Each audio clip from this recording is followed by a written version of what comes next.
আসসালামু আলাইকুম। আশা করি সকলে ভালো আছেন।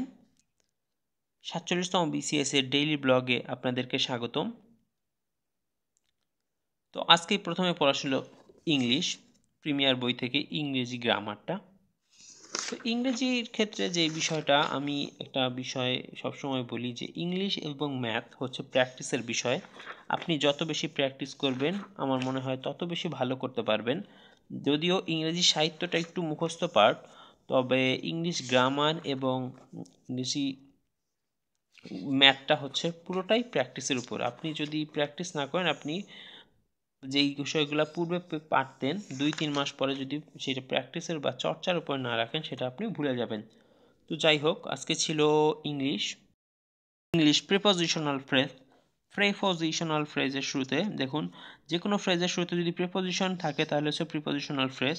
তার মানে প্রিপোজিশন যদি শুরুতে থাকে সেটা প্রিপোজিশনাল ফ্রেজ হবে। ঠিক যেমন ভার্বের ক্ষেত্রে, ভার্বাল ফ্রেজের ক্ষেত্রে প্রথমে ভার্ব থাকলে সেটা ভার্বাল ফ্রেজ। পরে দেখুন structure, preposition plus noun phrase equals to prepositional phrase. পরে কিছু উদাহরণ দেওয়া আছে।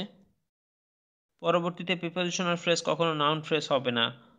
এরপরে কিছু উদাহরণ, আরও কিছু উদাহরণ দেওয়া আছে। পরে গুরুত্বপূর্ণ note 2, preposition plus noun plus preposition equals to prepositional phrase. এরপরে কনজাংশন, দেখুন কনজাংশন ফ্রেজ বাক্যে কনজাংশনের মতো কাজ করে। বিভিন্ন কনজাংশনগুলো দেখুন, as well as soon as long as far as, তারপরে so long as, in order that, as if, let alone, as though, both, not only but also, either or neither nor, no sooner than, hardly, mass, scarcely, when, so that, so that, in case, as much as এবং now that। তো দেখুন বিভিন্ন এরপর উদাহরণ কিভাবে আপনারা বুঝবেন। দেখো in order that, এটা একটা কনজাংশনাল ফ্রেজ। কোথায় আছে? এই যে in order that। এরপরে as far as, no sooner than, এগুলো দেখুন আমি একটা বিষয় এগুলো পড়ে আমার কাছে মনে হলো যেহেতু অনেকগুলা টপিক ওয়ার্ড, তাই কিছু জিনিস বের করলাম। দেখুন শুরুতে আছে সো অ্যাজ ইন নো। দেখুন সো অ্যাজ ইন নো যদি দিয়ে আমরা করি তাহলে কিন্তু ম্যাক্সিমাম জিনিসই কাভার হয়ে যায়। দেখুন অ্যাজ দিয়ে শুরুতে এগুলো সো, এবং যেগুলো দাগ দেওয়া আছে এদিকে দেখুন এইগুলো হচ্ছে সো অ্যাজ ইন এবং নো। এইগুলো যদি আপনি মনে রাখতে পারেন যে কনজাংশনাল ফ্রেজে প্রথমে সো অথবা অ্যাজ অথবা ইন অথবা নো থাকবে, তাহলে কিন্তু ম্যাক্সিমাম আমাদের কাভার হয়ে যাচ্ছে। ব্যতিক্রম দেখুন let alone, both, daughter and, hardly এবং মাস অ্যাজ, এই চারটা মাত্র ব্যতিক্রম। বাকিগুলো এভাবে মনে রাখলেই হয়। শুরুতে সো, অ্যাজ, ইন এবং নো। পরবর্তীতে দেখুন অ্যাজ মাস অ্যাজ, এটা কনজাংশনাল ফ্রেজ। in case দেখুন he can stray as long as he wants, as long as আছে তার মানে কনজাংশনাল ফ্রেজ। ঠিক তেমনি they threatened at me as if I were a child, অর্থাৎ তারা আমাকে হুমকি দিচ্ছে যেন আমি একজন শিশু বা বাচ্চা। তো দেখুন as if আছে, as if, as though, as much as, এগুলো থাকলে কি হবে? Conjunctional phrase. আবার he cannot walk a mile let alone 5 miles, বলেছে যে সে 1 মাইলই হাঁটতে পারে না, আবার 5 মাইল, মানে এটা বুঝাইছে যে তার সক্ষমতা নেই। তো let alone থাকলে কি হবে? Conjunctional phrase. তো এইগুলো হচ্ছে কনজাংশনাল ফ্রেজ চেনার উপায় ছিল। পরবর্তীতে ইন্টারজেকশনাল ফ্রেজ দেখুন ইন্টারজেকশনের মতো কাজ করবে এবং এটার পরে বিস্ময়কর চিহ্ন বসবে, এবং এই বিষয়গুলো ছিল যেমন বাইল জয়, ইন্টারজেকশন ফ্রেজ, কারণ হচ্ছে এখানে ইন্টারজেকশন চিহ্ন বসেছে এবং বিস্ময় প্রকাশ করেছে। যেমন oh my god, oh dear, what a beautiful shot. তো এগুলো কী হয়? দেখুন হোয়াট আ প্রিটি, এগুলো হচ্ছে ইন্টারজেকশনাল ফ্রেজ। তো কনজাংশনাল ফ্রেজ হচ্ছে এভাবে মনে রাখুন, শুরুতে সো, অ্যাজ, ইন, নো ইত্যাদি থাকলেই হবে। এটাই ছিল আজকে ইংরেজি থেকে। ম্যাথ আশরাফুল স্যারের ম্যাথ ককটেল পিলি থেকে শতকরা টাইপ 4 পর্যায়ক্রমিক হ্রাস বৃদ্ধি সংক্রান্ত শতকরা। তো এখানে কিছু শর্টকাট এবং বেসিক দিয়ে দিয়েছে, যেমন a plus B plus a into B by 100, এটা হচ্ছে শর্টকাট নিয়ম। কিছু অঙ্ক প্যাটার্ন 1-এর, টাইপ 1 প্যাটার্ন, টাইপ 4-এর প্যাটার্ন 1। দেখুন প্রথমে বৃদ্ধি ও পরে বৃদ্ধি ক্ষেত্রে এই অঙ্কগুলো ছিল। এই যে আরও কিছু অঙ্ক আছে প্যাটার্ন 2, এই যে টাইপ 1, এটা হচ্ছে মূল সূত্র। সেটা হচ্ছে কি, প্রথমে বৃদ্ধি এবং পরে বৃদ্ধি a plus B plus a into B by 100। এটা আপনারা চাইলে কোনো জায়গায় মানে যদি মনে না থাকে টেবিলের সামনে স্টিকি নোটে টানিয়ে রাখতে পারেন। তো এখানে অঙ্কগুলো ছিল, অঙ্কগুলো করলাম 4, 5, 6, 7, 13, 14, 15, 16। আজকে মোটামুটি পর্যন্তই ম্যাথ ছিল, ম্যাথটা শেষ হয়ে গেল করা, ম্যাথ শেষ।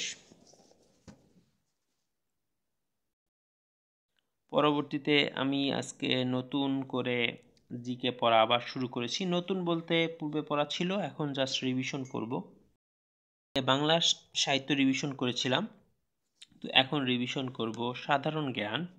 যেহেতু সাধারণ জ্ঞানে বিশাল একটা জায়গা দখল করে আছে বিসিএসে, 50 মার্কস আন্তর্জাতিক এবং বাংলাদেশ বিষয়াবলিতে, সেক্ষেত্রে সাধারণ জ্ঞান কিন্তু খুব গুরুত্বপূর্ণ একটা টপিক। দেখুন মিহির জিকে থেকে পড়েছি, এটা 46 এবং 47 পিলিতে 60 নম্বর প্রাপ্তি নিশ্চয়তা, 7ম সংস্করণ। M A Muttalib Mihir sir, তিনি কিন্তু 43তম বিসিএসএ শিক্ষা ক্যাডারে সুপারিশপ্রাপ্ত, সুপারিশপ্রাপ্ত না, অলরেডি সে নিয়োগ পেয়ে গেছে রিসেন্টলি। তো দেখুন মিহির জিকে বইটা খুব ভালো লিখেছে, আমার কাছে অন্তত খুব ভালো লেগেছে, কারণ টু দ্য পয়েন্টে বলেছে, যতটুকু প্রয়োজন ততটুকু বলেছে, বাইরে কোনো তেমন কথাই বলেনি, যতটুকু আপনার প্রয়োজন ততটুকুই। এজন্যই কিন্তু বাজারের সবচেয়ে কমন প্রাপ্ত বই এইটা মিহির জিকে।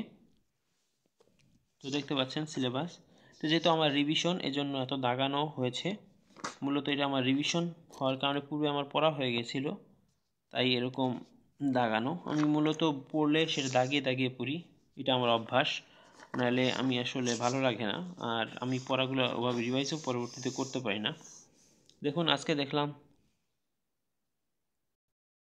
প্রাচীন হতে সমসাময়িক কালের ইতিহাস, প্রাচীন বাংলার ইতিহাস, এগুলো বাংলার ইতিহাসগুলো আরও কিছু। এরপরে দেখুন প্রত্যেকটা টপিকের সাথে চাকুরি ও বিশ্ববিদ্যালয় ভর্তি যে প্রশ্ন দেওয়া আছে। প্রাচীন বাংলার জনপদটা পড়লাম, এখান কিন্তু 46 বিসিএসের প্রশ্ন এসেছিল। যাই হোক দেখুন পুণ্ডর কিছু ইম্পর্টেন্ট টপিক, বগুড়া, রাজশাহী, রংপুর, দিনাজপুর। পরে জড়িত নদী করতোয়া, মূলত পুণ্ডের সাথে যা যা সম্পর্কিত সব দেওয়া আছে। সবচেয়ে প্রাচীন এবং সমৃদ্ধ নগরী পুণ্ড, আমি তো পাশে আবার লিখে রেখেছি, দেখুন সবচেয়ে প্রাচীন, সম্রাট অশোকের সময় প্রাদেশিক রাজধানী। এরপরে বঙ্গ, সমতট, হরিকেল, বরেন্দ্র, গৌর এবং রাঢ়। পরবর্তীতে কিছু অ্যাডিশনাল তথ্য দিয়েছে। প্রাচীন জনপদ চন্দ্রদ্বীপের প্রাণকেন্দ্র ছিল বরিশাল। চন্দ্রদ্বীপ কিন্তু বরিশালের পূর্ব নাম, চন্দ্রদ্বীপ বলা হচ্ছে, বরিশালের পুরো নাম হচ্ছে চন্দ্রদ্বীপ বা বাকলা। এবার দেখুন টলেমির মানচিত্রে বাংলায় একটি বন্দর নগরী হচ্ছিল তাম্রলিপি, আরও কিছু উৎস। এরপরে দেখুন এইখানে সবচেয়ে ইম্পর্টেন্ট যেটা বিগত বছর প্রশ্ন দেওয়া আছে, এইগুলো আমি সলভ করেছি, এগুলো সলভ করাটা খুব প্রয়োজন, সেক্ষেত্রে আপনার কিন্তু রিভিশন হয়ে যায় একদম। বিসিএস সহ সকল চাকরির পরীক্ষা এমনকি অ্যাডমিশন টেস্টেও কী কী প্রশ্ন এখান থেকে এসেছে সেগুলো দিয়ে দিয়েছে।